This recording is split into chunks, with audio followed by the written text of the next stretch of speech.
Welcome to Leading People with me, Jerry Murray.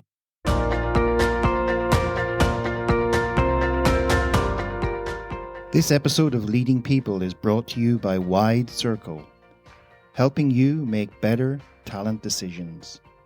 To learn more, visit widecircle.eu. That's WIDECIRCLE.eu. Leading People is a podcast which features insightful conversations with leading people about leading people. Yes, that's a play on words. In each episode, you get tips from leading people such as CEOs, HR professionals, authors, and thought leaders on all aspects of leading people, including how to attract, engage, develop, and grow talent to build successful organizations. And we provide insights on how to lead yourself so you can consistently perform at your best. In this episode, I chat with Dr. Ina Weinbauer-Heidel to find out what makes training really work, which also happens to be the title of her excellent book. Have you ever wondered why some trainings make a real difference and others appear to be a complete waste of time? It's probably not what you think. Ina Weinbauer-Heidel, welcome to the show. Thanks for having me. Great to be here. So, Ina, you're coming in from Austria today. So, another example of how this wonderful technology enables us to get together for these conversations. And I'm really fascinated to learn more about your work and your book and everything. But first of all, I'm sure for our listeners out there, they're curious as to how did you get here? Was there sort of an epiphany moment, or were there a series of little moments that sort of got you to where you are today and the work you're doing particularly in this learning and development and training transfer space? Yes, actually, it all started with kind of a personal problem and the question of meaning. So several years ago, I worked at a quite well-known Austrian business school where I was responsible for designing customized MBA programs for leaders. And I liked that job. My boss was happy because those programs were quite full, and I was happy because they were quite well booked. But after a while, I came to a point where probably every HR manager asks him or herself at one point or another. And the question I then had is, do we really get the most out of these programs? So do we really make sure that people actually apply what they have learned? Do they really change behavior afterwards? And all these questions are in the end really a question of meaning, a question of the sense of my own job. And I then started to do some research, and I came across this whole bunch of research who told me I'm not alone with this crazy question. Mm-hmm. This question of, does L&D in general even make sense? So I decided, I want to find an answer. I want to find an answer to the question, how do we have to design training and the training surrounding the training environment to make sure that people actually apply what they have learned? Because research tells us that only about 20% of what people learn in training program gets applied. And that's not a good answer to the sense and meaning question. No. So, and then I kind of thought, I want to find an answer of how to make training more effective. This was kind of a big vision for me. It turned out quite quickly that I'm not the only one who is interested in this question, because transfer researchers have been dealing with this question for more than 120 years. So what we did actually, also this was part of my PhD thesis, was we kind of summed up this whole transfer research stream to make it more practical, to make it more applicable for L&D practitioners who don't have time to lock themselves for about 3 hours for about 3 years in their offices to kind of get through all this transfer research stuff. And the end was that we designed a model, our 12 levers of transfer effectiveness, which makes it easy for L&D professionals, for training facilitators, for HR developers to make sure that training actually gets applied in the everyday work life. This is what we do at our Institute for Transfer Effectiveness, building the bridge between transfer research and transfer practice and make it easy for L&D people. Great. So I'm sure there's lots of people out there, for example, people who've been on trainings and wondered why they were there, people who've been standing at the front of the rooms or nowadays in front of computer screens delivering trainings, wondering why they're there or why those people are in the room and not some other people, etc. So I think a lot of our listeners can easily identify with what you're talking about. So let's unpack a little bit more this fantastic book you wrote called What Makes Training Really Work. And I'd like to start, you've got these 3 elements, and then, of course, they flesh out into 12 levers. And maybe you can just give us a sort of starting point, what these 3 elements are, and then we start to maybe connect them together as a system. So, and then you can dive into some parts of it that have really struck you as significant. Sure. So I was really fascinated by the fact that it is actually possible to systematically manage the effectiveness of our training programs. Transfer researchers have done a lot of work. They have found a lot of determinants which decide whether training gets applied or not. And in their about 120 years of research, they always come up with 3 main areas that are important. The first one is quite obvious. It's training design. This is what we mostly care about when we think about training, about the content, how to make active practice, stuff like that. So this is this is kind of our home zone as L&D professionals. The second big part are the participants, trainees. So how is their motivation? How is their self-efficacy, their volition, stuff like that? This is also kind of obvious or easy to understand. And the third part, this was maybe the one that surprised me most, how influential that is. And this is the organization. And we are not talking about the organization of the workshop or something like that, but the organization where the trainees who went training return to, the environment there. So the leaders, the peers, the expectation in the organization, stuff like that. And this has a huge influence, which, to be honest, which I've really overseen when at the beginning when I started with this whole transfer stuff. This is such a big thing. And at the beginning, I thought I can't do anything about the organization, especially if you are an external consultant or trainer, because that's just the organization. So what should we do about it? And it really surprised me of how easy you can implement those little tools that even help you to increase the effectiveness in the organizational part. So in a nutshell, we have to care about 3 areas, which is training design, trainees, and the organization. Okay. Now, one of the interesting things often is, and I really want to get into this in more detail in a second, but one of the interesting things is, personally, I've done a lot of trainings in organizations and I've done a lot of trainings in the public space. And one of the key distinctions is in the public space, that piece about the self-motivation, and that tends to be almost a given, because a lot of people, they pay sometimes their own money, they turn up, and it might be a case of modifying expectations relative to what's going to be achieved. However, you find that high level of motivation. So those people, I'm not sure what happens often afterwards, whether they're able to take it back into their organizations.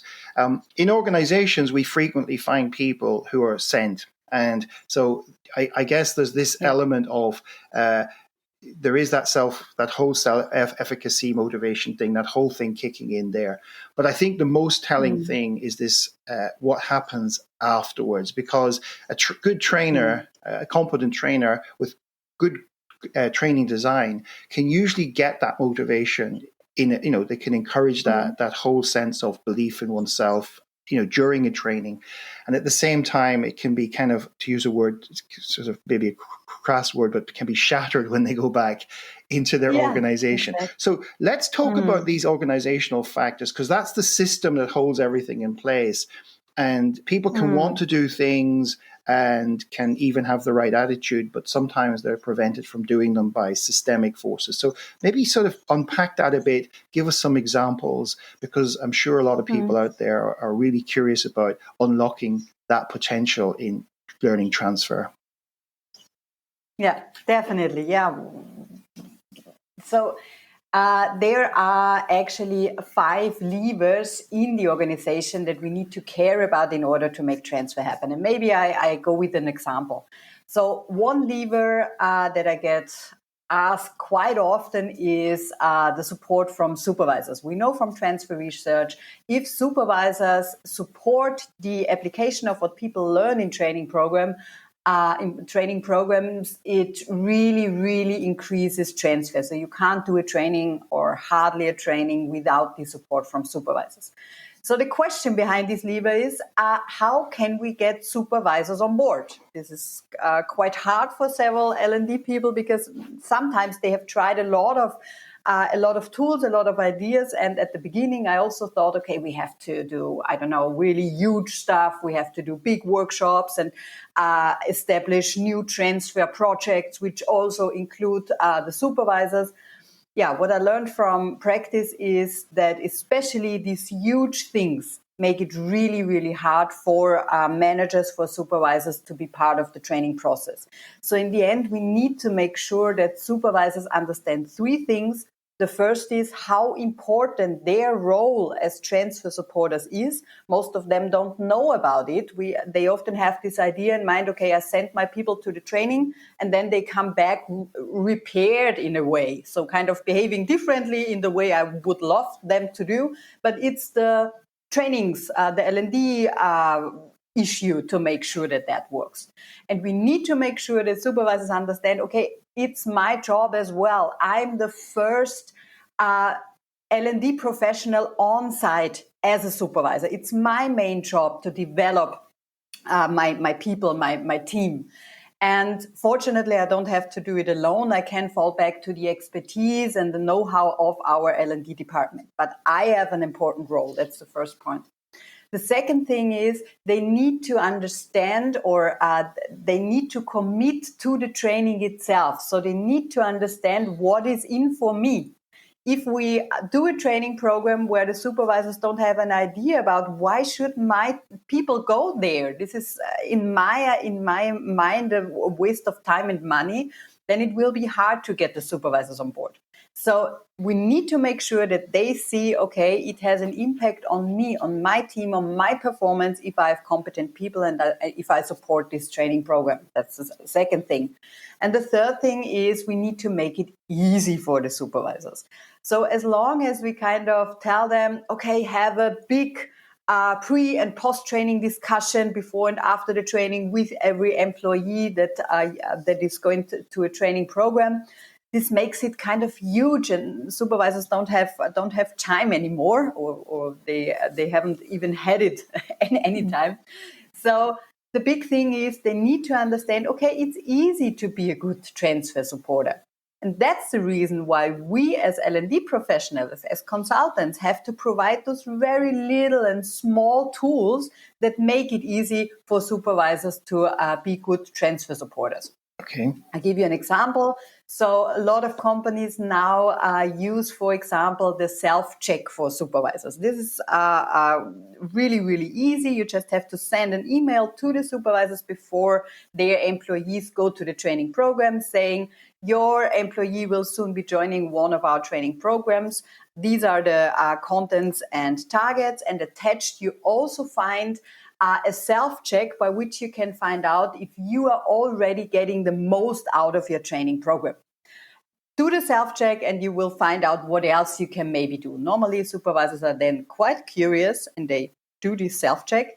And in the result, it says, either, okay, by what you have been doing right now, it is quite probable that you are wasting the money and the time of your company, which is quite hard. You can imagine I was really a bit nervous before we first used this self-check.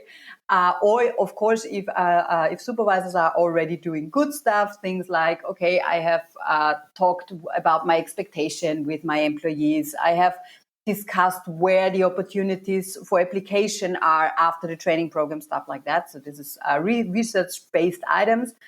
And afterwards, he could also say, okay, you are a role model when it comes to be a good transfer supporter. Mm-hmm. With this self-check, really, really easy tool, just a pencil paper thing or online thing for supervisors themselves. We have seen that supervisors finally get the idea of, okay, I need to do something about this transfer thing. And here are some really easy ideas of what I can do. And it turned out that a lot of supervisors actually did this self-check and afterwards proactively supported transfer in a more effective way, just with this self-check. Another example would be to give the participants. So if you don't have, if you are an external trainer, for example, and you don't have any email addresses from supervisors or stuff like that, this is how everyday life functions.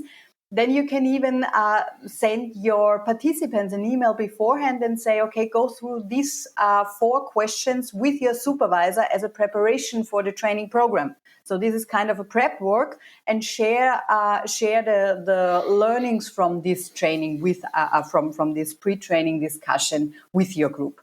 Another really, really easy and small tools of how you can at least a bit bring in the supervisors. Mm-hmm. This is where we can start, and then we can grow bigger. For example, a lot of companies now already have their own modules in their leadership development programs where supervisors learn to be good transfer supporters. This would be another thing. We also work together with a company that uses virtual training. So there comes the supervisors in form of an avatar saying, okay, this program is really important for you. This is what I expect. These are the bigger things.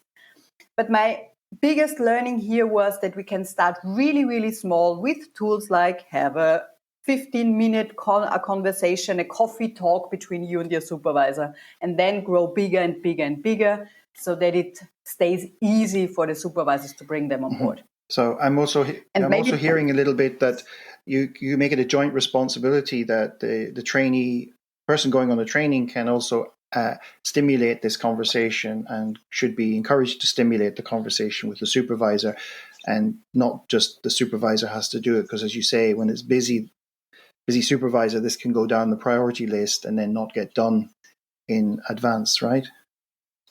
Exactly. And this is maybe one of my biggest learnings, that we have to start where we are in these organizations. So to be quite open, at the beginning I thought, okay, we need to cover all 12 levers in a perfectly fine way, to be kind of to the academic idea of what training really needs to make it perfectly effective.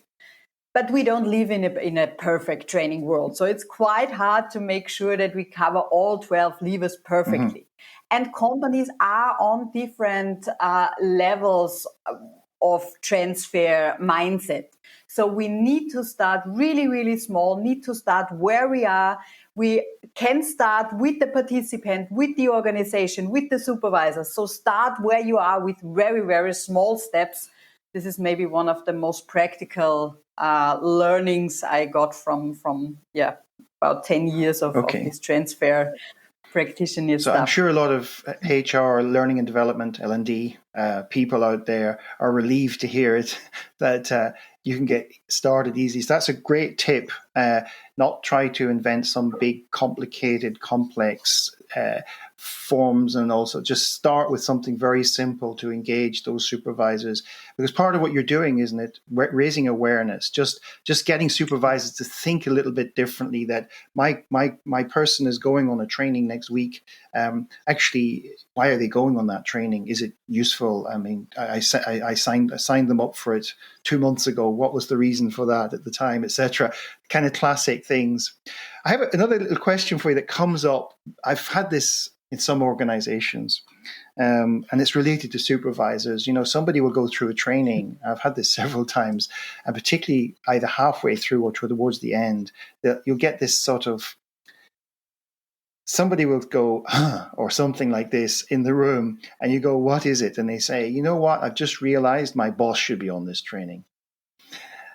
Oh, So, based on the fact that, it isn't really feasible to put every boss through the same training that people are going to go through.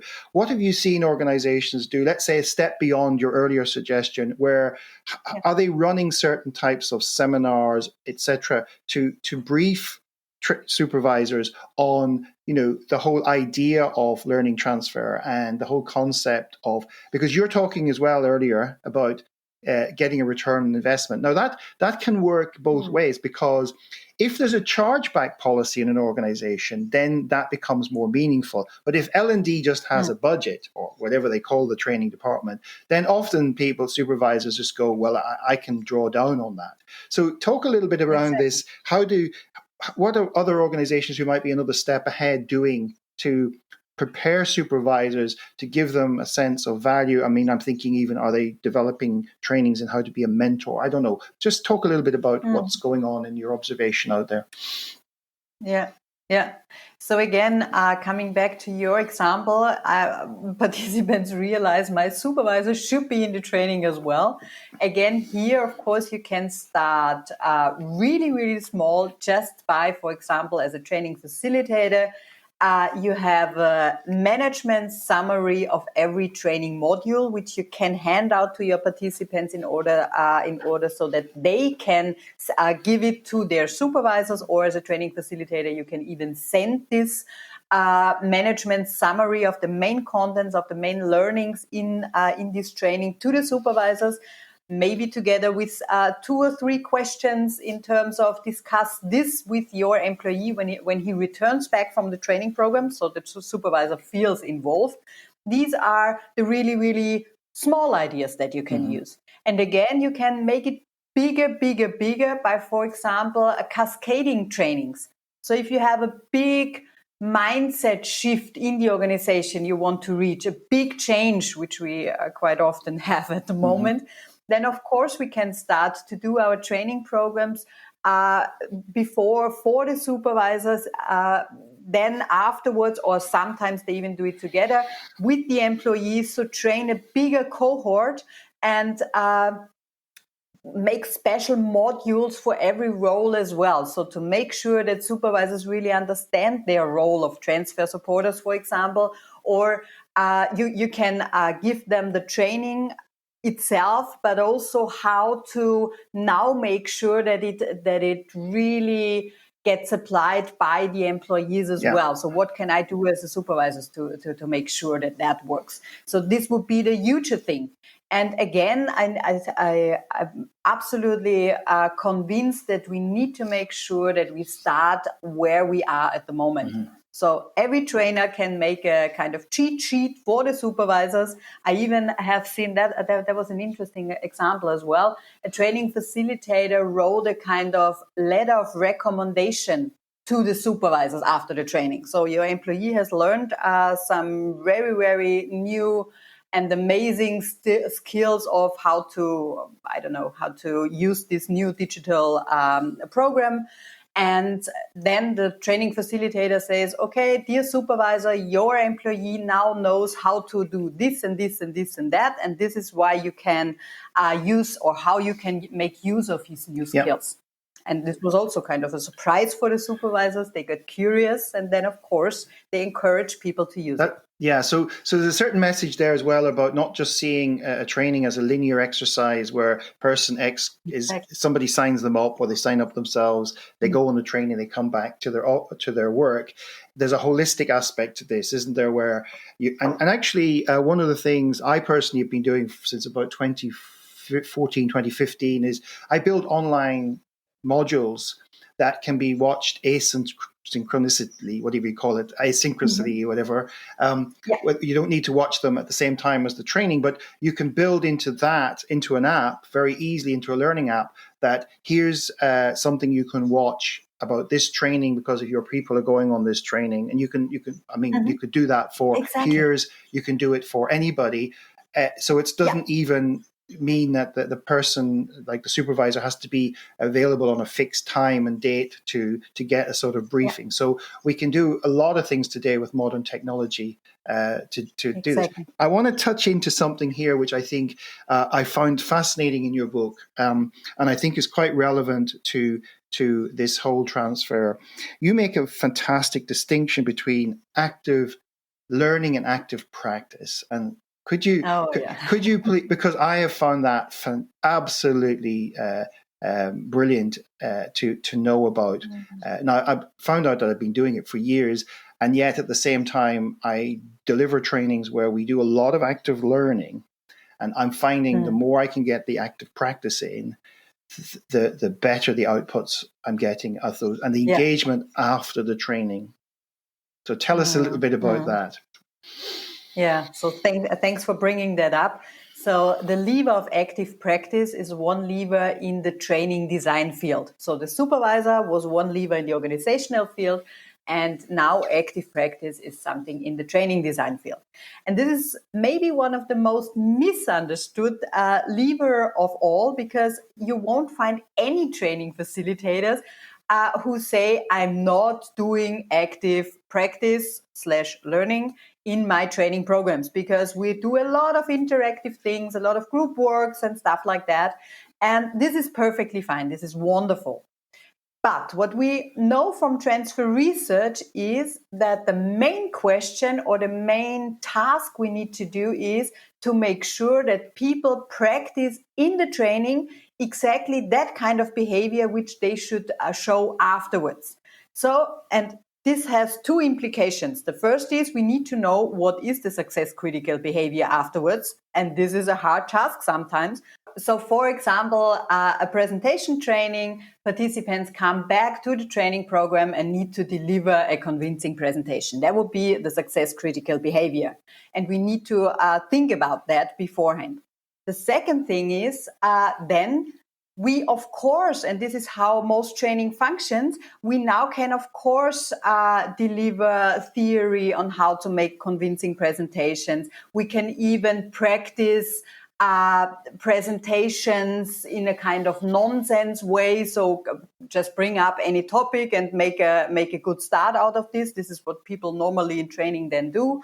Or they have a group work on the do's and don'ts of delivering good presentations. This would all be active learning. So keeping people active, making sure that they do something. But the thing that really promotes transfer is when they do the presentation they have to do afterwards during the training time. And the most perfect way would be to do it in a kind of natural surrounding, so quite near to what they actually should do in their everyday practice. So instead of delivering a lot of theory and coming up with tasks that don't relate to the everyday practice, why not design and deliver that very presentation that the people have to do in their everyday work life during the training? That would be the transfer promoting way. And it has a big advantage as well, because we hear quite often, this is another lever, I don't have time to apply what I've learned, stuff like that. And if you design training around the success critical behavior, really do the success critical behavior during the training program, then it's not additional time which they need to kind of apply it. It's kind of saving them time for doing the task in a secure surrounding, which they would have to do anyway in their everyday work life. Yeah. So what we see as a result is that people feel much more comfortable with their new behavior because they have tried exactly this during the training program. And we hear less, we don't have time to apply it. They are more grateful that they could do it in the training. And more motivation as well, of course, because you're working on your real tasks and not on this, kind of come up task. Of course, that then feeds into the chunk size of the training. And I mean, I'm just thinking out in my own head about my experiences of doing delivering presentation trainings and even being on them myself. That actually, loading in all the concepts and techniques in active learning, and then having a break where the person gets to take away and come back then for the, let's say, the last day, where really they go in and they show what they've learned and they get feedback and they dry run that presentation that they have to give maybe 3 days later, is always Exactly. very powerful and meaningful. And that links nicely into the trainees themselves and their motivation, this transfer motivation, transfer volition, self-efficacy. Because what we're building in that is we're building confidence, we're building belief that, because anybody can usually comprehend, cognitively, you can kind of understand the techniques, and you could even learn them in a room. The question is, will you take them? Will you have the belief in yourself at an identity level that you can now become a presenter? Or will all those little gremlins and those little things come kick back in again and maybe be reinforced by peers or bosses who maybe don't give you the chance? So talk a little bit about how you've noticed that then helping a person's whole level of motivation, etc. So, we are now talking about the levers in the trainees field. So there are 3 levers, as you said, the motivational part, where I learn more often in the last years that the main thing for transfer motivation is to make sure that the organizational part doesn't demotivate people after the training program. So if we can reach that level, that when participants come back from the training program in a kind of motivated way, which is quite normal. People are highly normally, if it was a good training program and they sat in the right training program where the content was relevant for them, they often leave the training with a high level of motivation. But of course, afterwards, motivation decreases quite often because they come back to an organization where their peers say, okay, you were in training.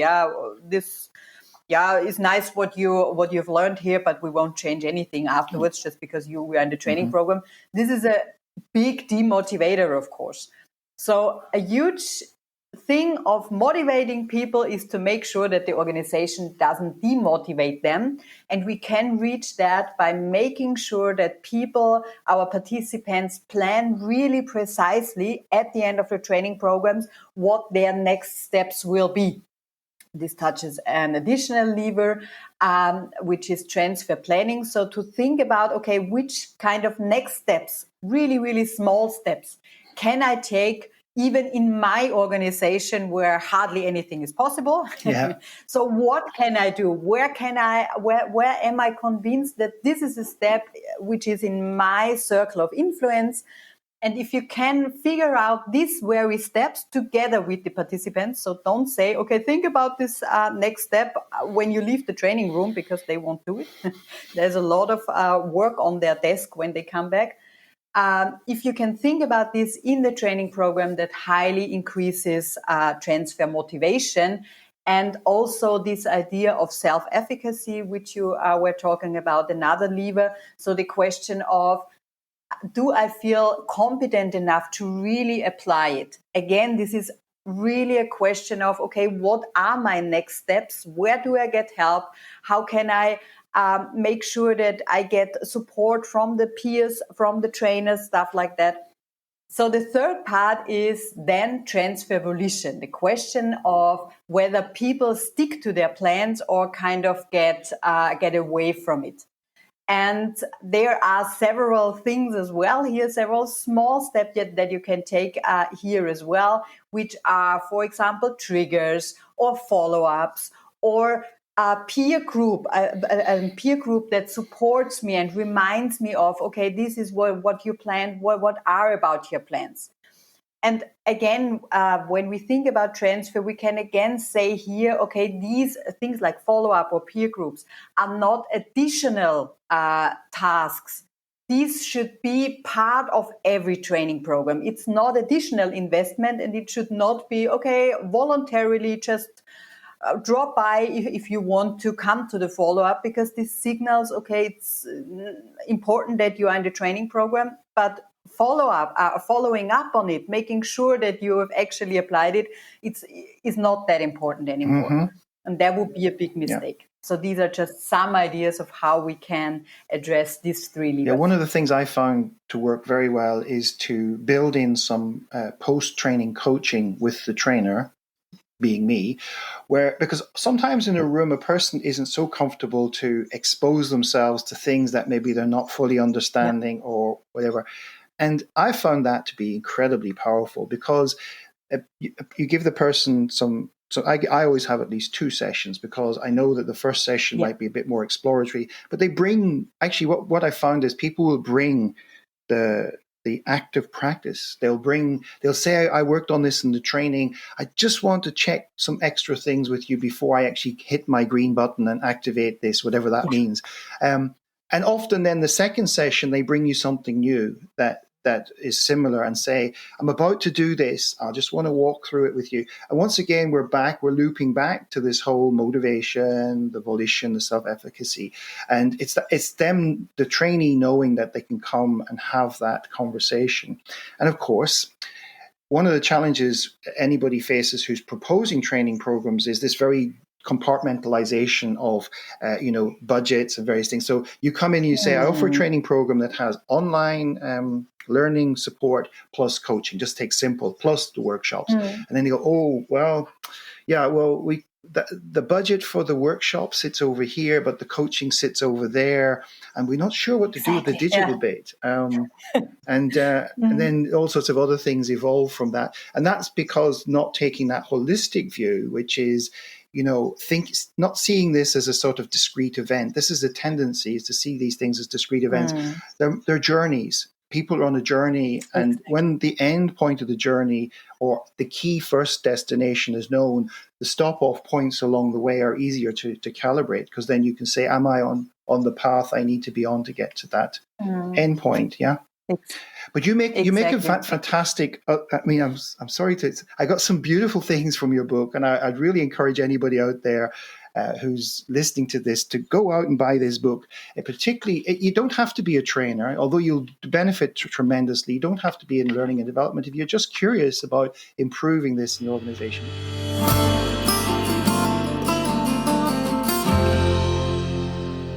In the next part of our conversation, Ina explains why less is often more when it comes to the number of training programs that are offered to people.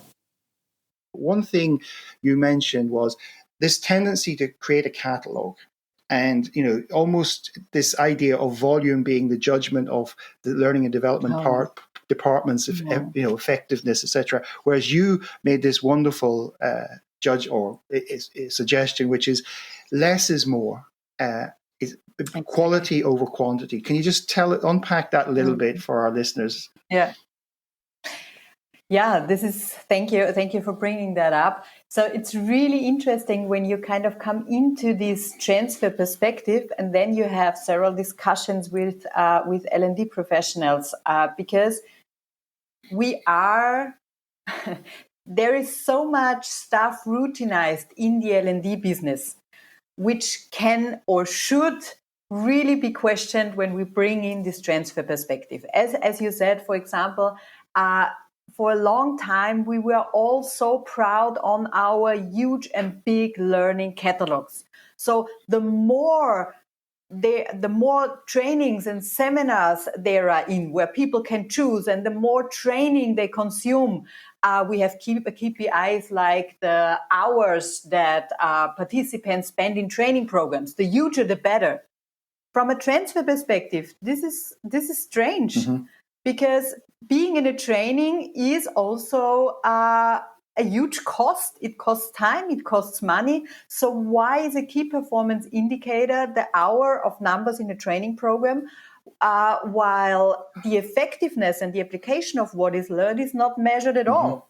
Why are we proud of these huge training catalogs where people go to their second or third or fourth communication training, where they learn more or less the same that they have learned before that, But we are so proud that these programs are full. So we are kind of used to measuring or being proud of quite questionable stuff. And I encourage every L&D professional to be brave enough to start measuring new stuff. Yeah. So instead of measuring the hours that people spend in training programs, why not measure a kind of a net application scale? Yes. So why not ask for example, people at the end of a training program, how confident are you that you are going to apply what you have learned, and take that as an important measure instead of just asking people, were you happy with the training program? Those fancy happy sheets that we use kind of in every feedback form. Although L&D professionals quite often are not interested in it anymore because we only have these green smileys. Yes. But as long as we use questionable key performance indicators, stuff like, okay, we need a lot of training, we need a lot of hours in there. People should be only happy with the training, but it's not so important whether they apply it or not. We send completely wrong signals. Yeah. We send wrong signals to our participants because we show them, okay, we want you to be happy and we want you to sit in a lot of training. But it doesn't matter that much whether you applied what you've learned or not. This is just the wrong message. And it's also the wrong message to our stakeholders and our CEOs and CFOs, because it tells them, okay, our training program kind of is here to make people happy and to make a lot of training program. We have to position ourselves as strategic business partners. And there you need to show that you create an impact and that you save time and money, and not that you have a really, really huge training catalog. But we need to be really, really brave here. It's a strange one because the focus is on inputs all the time. Exactly. And you see it also in how training is budgeted. The input is how many hours the trainer spent or how many days, and not what the experience of the trainer and the quality of the training. And even an output focus is not that useful, because you want to focus on the outcomes, which are actually in time and space probably further down the line. So, maybe 6 months down the line.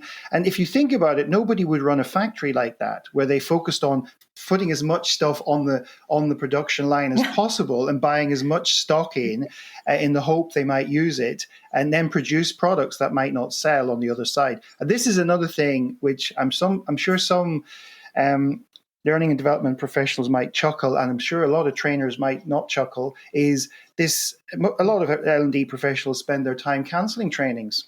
They go around trying to sell people onto a training, and you'll often find, there's a quota of 6, and they'll say, we've only got 4, we're desperately trying to get another 2 on the training. So what do you end up on the training? People who maybe just have some free time, and they go on the training out of curiosity.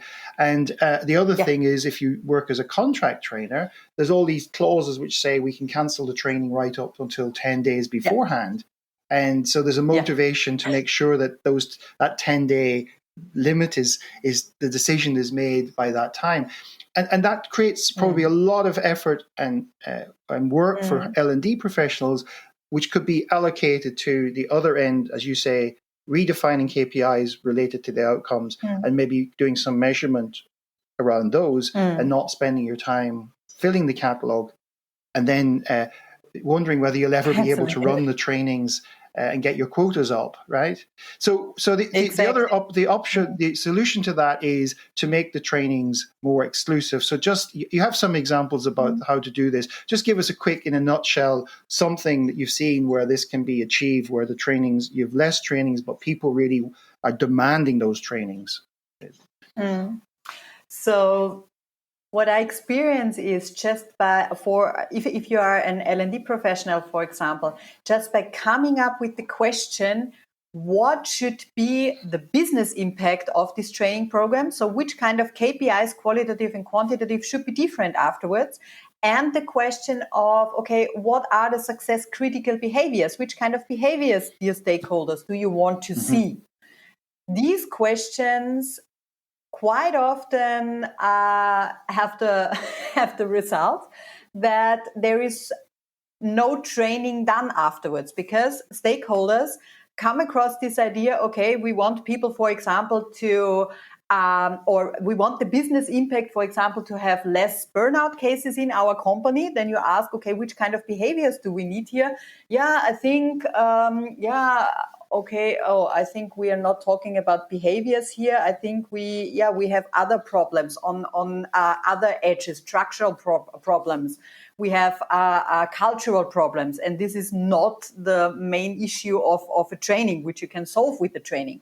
So just by raising the question, what should the impact be, and what should the critical behavior be, and is training, which produces mainly skills, the right answer to this, makes a lot less work for L&D people on the one hand, and on the other hand improves the image and the status of you as an L&D professional, because you are not a organization person for training anymore. You are a strategic business partner. You move away from being an order taker.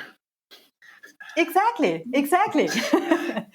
And it also makes sure that if we have kind of a new crisis or stuff like that, that training is not the first thing that is cut off, because people know, okay, the result of this business of this training was this business impact, this success critical behavior, and we still need it. If you are not connected to impact and critical behavior, if we just do training because we have always done training and it's important, then of course it's getting cut off sooner. The pendant to that is if you are an external trainer, training facilitator, you can also raise this question of, okay, how do you deal with transfer in your organization? Do you have any standardized transfer tools that you use, or should I come up with several tools here?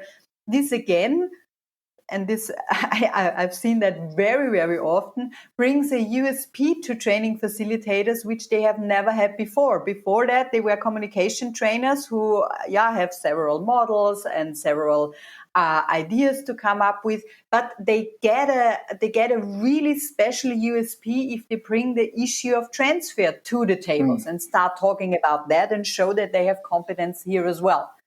Because again, then we see that this person is not good, not only delivering its content, but his content, but also dealing with the question of, okay, what will change afterwards, and is this the way the change which we need in the organization? Yeah.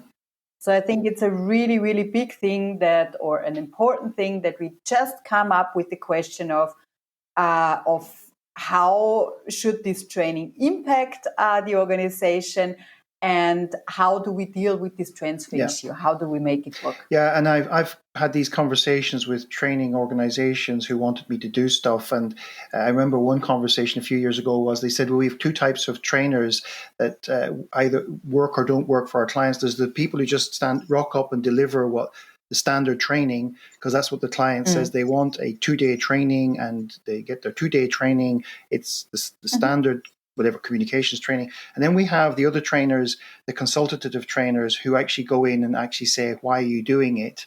Is this really the way to do it? And they said a lot of our clients don't like those consultative trainers, so you take a big risk if you go in there like that. Unfortunately for me, that's the only way I can think, because I come from a business background, and I go, what's the point in spending time, effort, money on things that won't make a difference at the end of the day? I was a music teacher in my early days, and the only test of a music teacher is not whether the children understand the music theory and whether they could play the piece in their bedroom, but could they perform it to a group of people, enjoy that themselves, and have the feedback be that we enjoyed listening to you or watching you perform, because that's when generative development takes place. And once a person has done a couple of concerts, then the next concerts become easier, and then they understand the process and they really create something of value as a result of it. Whereas if they only learn how to read music and practice in their bedroom with their mistakes, yes, they will. Yeah, of course, there's some enjoyment in that, perhaps. But it doesn't justify, perhaps, the idea that you can invest time, effort, and money into things. And maybe that's another way of thinking about it.